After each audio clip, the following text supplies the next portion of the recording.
Hello everyone, this is Krishna Kishore Tota. I am a research scholar in the Department of Computer Science and Engineering at the Shivama Institute of Science and Technology, Nimuttubi University, Chennai, Tamil Nadu. And I am making this video as a part of project assignment given by Skyfi Labs online course on machine learning using Python. And my project title is to predict the price of various houses in Boston, that is Boston house price prediction.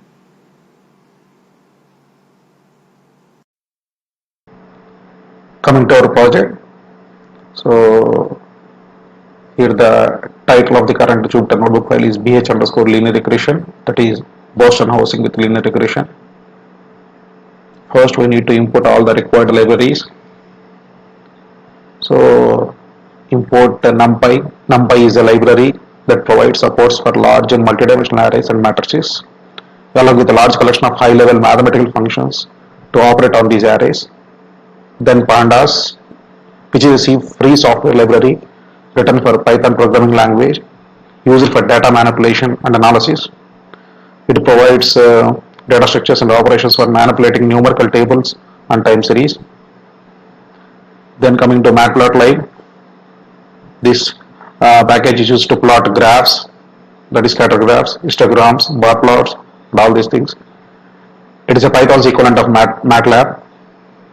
Then matplotlib.pyplot, which is used for plotting library for 2D graphics in Python programming language.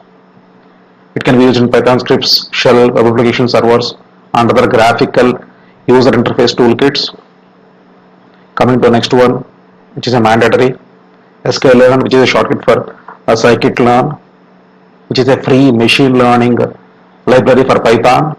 It features various algorithms like support vector machine, random forest, k-neighbors, and it also supports the Python numerical and scientific libraries such as NumPy and SciPy. Even the current dataset, the Boston dataset, is also imported from the sklearn datasets.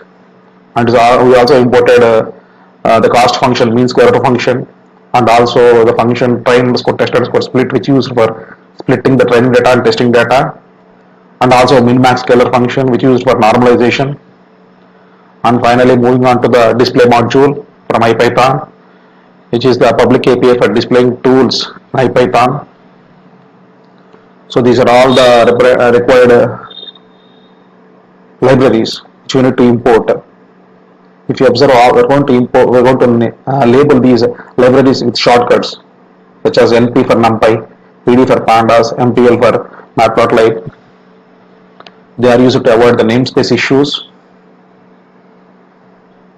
So moving on to the first step, that is data pre-processing. First we need to load the Boston dataset and we need to print the attributes, that is their features. Here the problem statement is, we are given the price of houses in various places in Boston. Totally we are given 506 data points in the Boston dataset, which contains 13 features and one target, that is price of house. Price are also listed, so along with the 13 features. Our target is to create a model to predict the price of a house based on the dataset. So for that, first we need to load the dataset and we need to print the attributes. Here are the 13 attributes along with the target price as the 14th additional one. And some of the key attributes are per capita crime rate, average number of rooms, nitric oxide concentration, property tax, pupil teacher ratio, percentage of lower status of population, and the last one is median value of the owner, which is the target. Then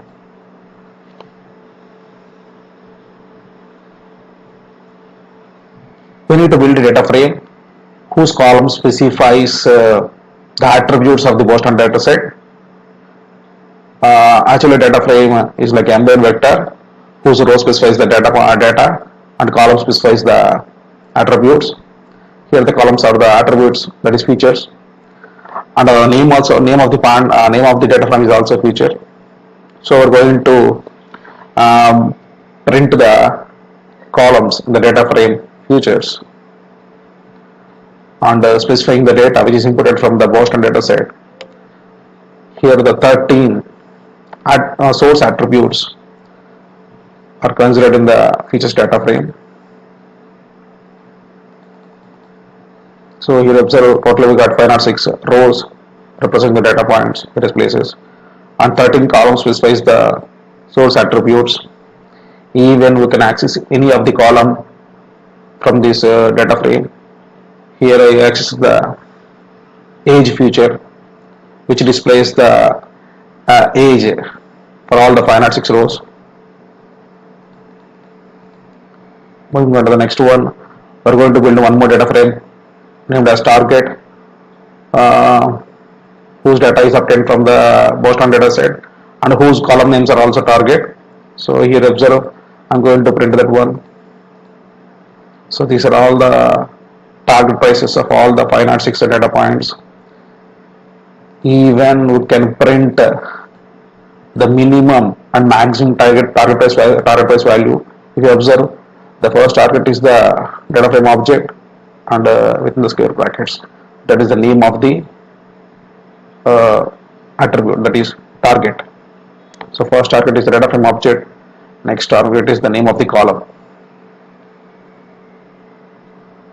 So up to now we constructed two different data frames for the source attributes, then target for the target attributes, that is price. Now we are going to build a single data frame DF concatenating the futures and target, that is column wise concatenation. Here if you observe, concat is the function which is there in the pandas library, which we already imported, and whose arguments, the first argument specifies the attributes which need to be concatenated, the source features and the target price. And if you observe the second argument, x equal to 1, which specifies the column wise concatenation. If you are not going to specify x equal to 1, it will by default take x equal to 0 and performs the row wise concatenation. But here we need the column wise concatenation of target price, which should be paired with the source 13 attributes. So if you observe, I'm going to display the content of this new concatenated data frame, which contains totally 14 columns. The first 13 for the futures and the last one for the target. Totally we got the data for 506 data points for all the 14 columns representing the 13 source features and the target price.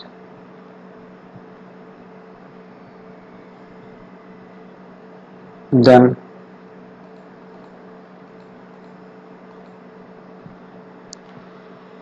so if you observe df.describe, the describe functions generate the descriptive statistics that summarize the central tendency, dispersion and shape of the dataset's distribution.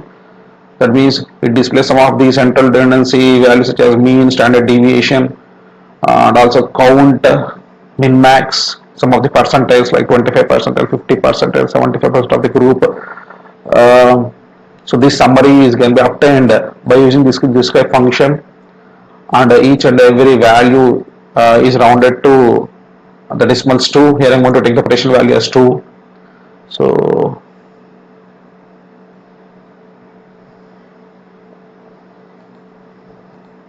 next, coming to actually the strategy for the price prediction is, first we need to find the attribute with the maximum correlation to the target price. After obtaining the efficient, the best attribute which is having the highest correlation, then we need to split the source data set, Boston data set, into training data set and testing data set. And then after we need to choose a linear regression model and then train the model by means of using the optimized slope and intercept values. Slope and intercept are nothing but the weight and bias values. And finally we need to predict the target prices of the houses from this testing data. So that is the strategy. For that, first we need to evaluate the correlation. Correlation is nothing but a statistical technique that can show whether and how strongly pairs of variables are related. So how these futures and target values are related. So for we have two types of correlation: positive correlation and negative correlation. Positive correlation means if you take a correlation between x and y data points, positive correlation means if the value of x increases, then the value of y also increases. Negative correlation means if the value of x increases, the value of y decreases. So first we need to evaluate the correlation. We got different correlation coefficient strategies such as Kendall, Spearman and Pearson. The standard correlation coefficient is Pearson, so I choose Pearson. So here observe df dot correlation. That correlation is a function which I want to make use of that one Pearson. Then we are going to obtain the absolute values of correlations for every attribute in the futures with the target price. Then I am going to make a list which contains the zip values of these absolute values of correlations along with each and every attribute. So then ACP nothing but a primary function which will take, if you take two lists ABC and list 2 1 2 3, it is going to form a combined list such as A1 B2 C3. That's such a additional like structure. So after getting a list which contains the zip values of these absolute values of correlations and along with the futures, I am going to sort out that list which contains the correlation values in a descending order with the I am going to sort out the attribute values in a descending order of their correlation with the target price. Once after getting the sorted values, I am going to unzip that one and I am going to plot the correlation graph by using some of the functions of a matplot library. So here figure which specifies, I am going to specify the size as 15.5 so as to have a clear vision, clear picture of all these attributes in the x-axis. Then bar function, I will draw a bar plot.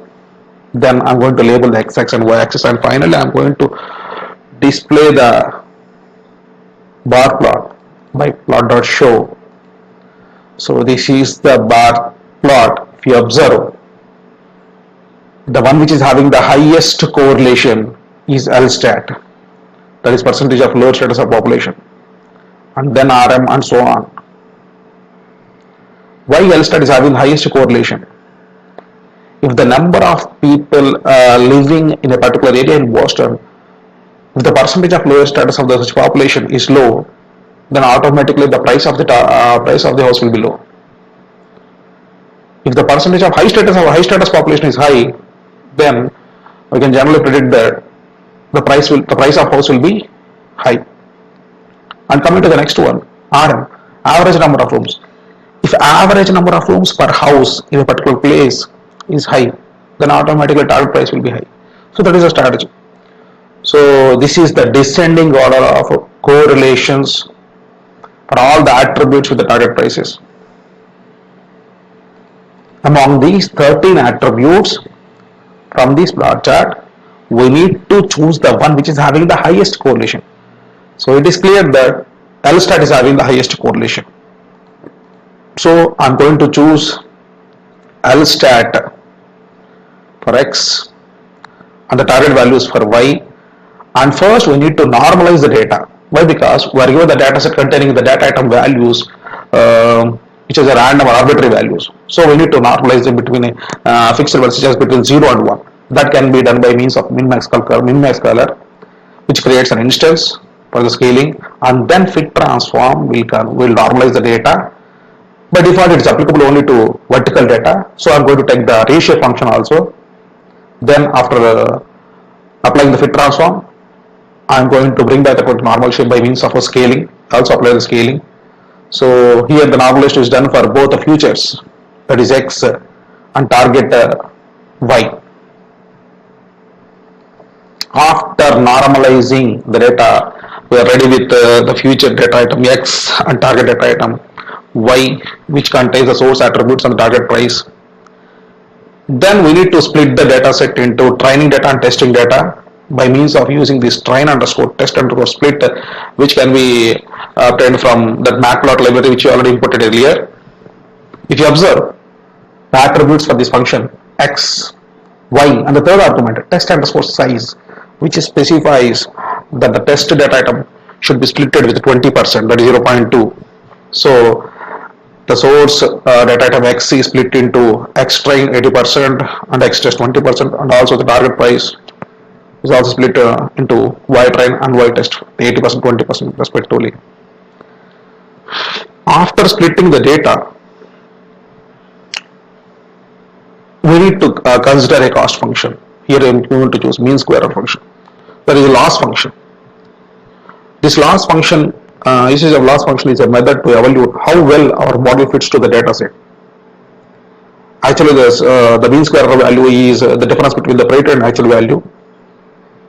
If its value is high, then the model is a bad model. If the value of the loss function or cost function is low, then automatically the model is good. That is, it fits well to the current data set. That is, changes in this loss function determines whether the model is improving or not.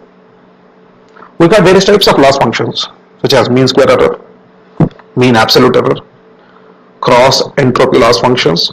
But since here we're going to dealing with the continuous data, we're going to make use of mean square error, which handles the continuous data such as target price values, and also it makes easier to calculate the gradients. Some of the advantages of this mean square error: it highly incorrect predictions penalized heavily, that is, improper predictions will be penalized. Then it is easy to calculate the gradients, so I choose mean square error.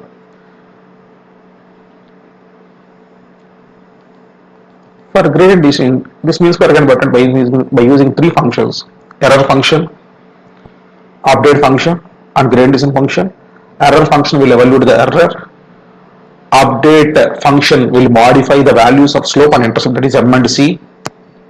Then gradient descent function will make use of these two functions under error and update, which will modify the values of m and c for the specified number of iterations until and unless the error value which is obtained from the error function is less than the specified threshold. If you observe, if this E error less than the error threshold, it will come out of the loop. It prints error is less than threshold, stop the gradient descent, and comes out of the loop and returns the optimized slope m and intercept c values. After getting those optimized m and c values, here will come the usage of the gradient descent. Here we are going to call the gradient descent function with the arguments.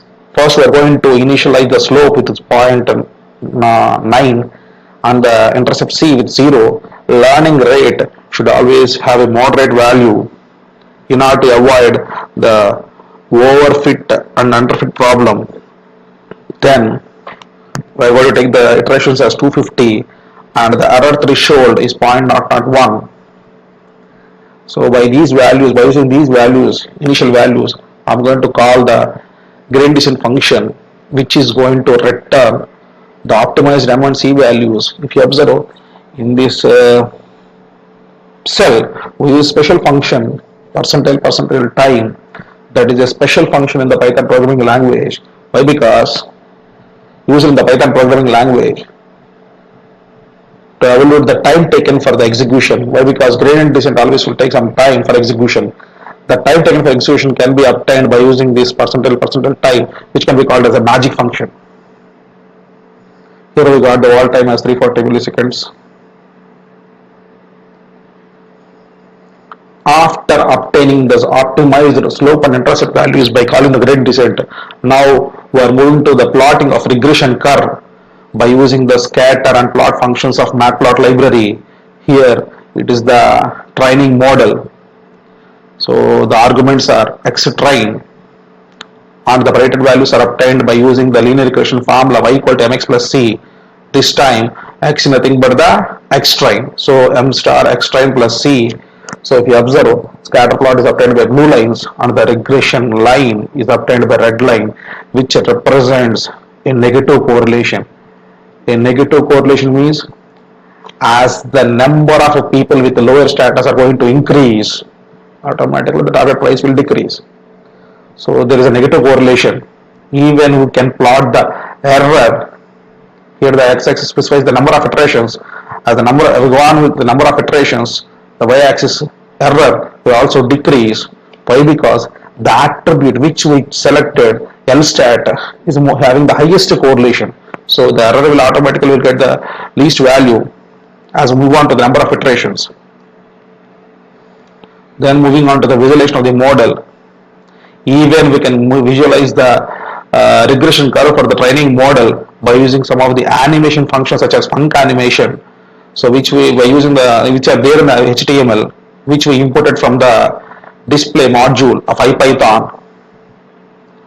You can see this video, animated video, specifying how the regression curve, that is a line, varies as the values of M and C are going to get modified. So that is the animated video specifying. It is also represents the negative correlation. Then we are going to the testing model. We need to obtain the predicted values from the testing data item by using the same formula, regression formula, y equal to mx plus c, but this time the value of x is x test, that we took the testing data. Then we can evaluate the mean square error, that is loss function, which is the deviation from the actual value. It is the difference between the actual value and predicted value. So that is target value and predicted value. The target value is y test, that is target price in the data set, and the predicted value is the one we actually evaluated from the above cell. If you observe, the mean square error is 0.015, that is we are having the least value. Why? Because once again the one which we selected, the attribute LSTAT, is having the highest correlation, so we got the loss function as the least value. Then we are going to take a data frame which specifies the target data, that is testing data items, and also the predicted values. So here you observe the data frame P, which specifies the testing data items and their predicted values, which are in normalized form. If you observe, the difference between the target price and the predicted values are minimal. Then if we can construct the scatter plots for this testing data, which also specifies the negative correlation for the lower state value, for the lower state attribute, LSTAT attribute. So finally, after getting the predicted values in the testing data, we need to perform the revert normalization. Why? Because at the starting, we took the normalized of the source data items. We normalized the arbitrary or random values of the data items in the Boston data set by using min-max scalar, which we created instance, and by using fit transform function, we normalized them to the values between 0 and 1. So finally, we need to perform the inverse transformation. That is, we need to revert the normalization so as to bring back their values to the original values. So after invert normalization, here P is the finalized data frame which contains the testing data items and their predicted values. So here the target price is routed to 2 decimal values. So this is the final data frame which specifies the target price and the predicted values. If you observe, for the first data point it is 28.6 target price, actual value, the predicted value is 28.8, and for the second data point it is 23.3, 28.2, and for the third 18.5, 17.0. The difference between the target price, actual value, and predicted value is minimal. So in the last case, we took the attribute LSTAT, which is having the highest correlation with the target values. Now let us change the attribute from LSTAT to the one which is having the next highest correlation, that is RM, which represents the average number of rooms per house, and let us see how the regression curve changes with this new attribute.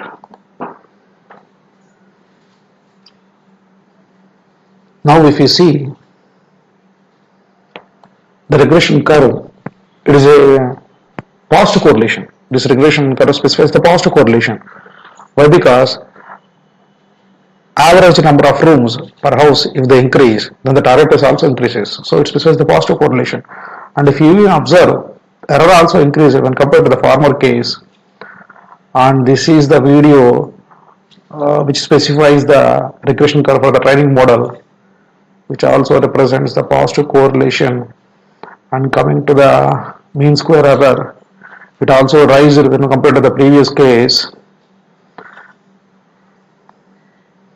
And finally, this is the regression curve for the testing data items, which also specifies the positive correlation.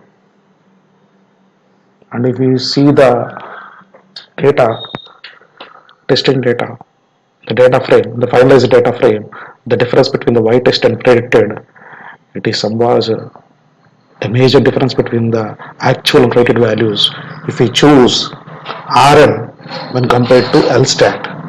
So always we have to choose the attribute which is having the highest correlation. So that is the Boston house price prediction. The strategy we followed is nothing but we choose the attribute which is having the highest correlation to the target price. Then we split the data items into training data and testing data. We move on to the first one. First we imported the mandatory libraries or modules. Then we loaded the Boston dataset and we printed the attributes. Then we choose the futures data frame whose column specifies the source attributes. Then target data frame which specifies the target price values. Then we took the final data frame which contains both the source attributes, 13 attributes and target price. Then we displayed the means of central tendency by using discrete function. Then we found the attribute which is having the highest correlation. Then we need to normalize the data between the restricted values such as 0 and 1 by means of a minima scalar which will create an instance and fit transform function which will normalize the data. Then we need to split the data into training data and testing data, and we have to choose loss function which specifies how well the model fits to the data set.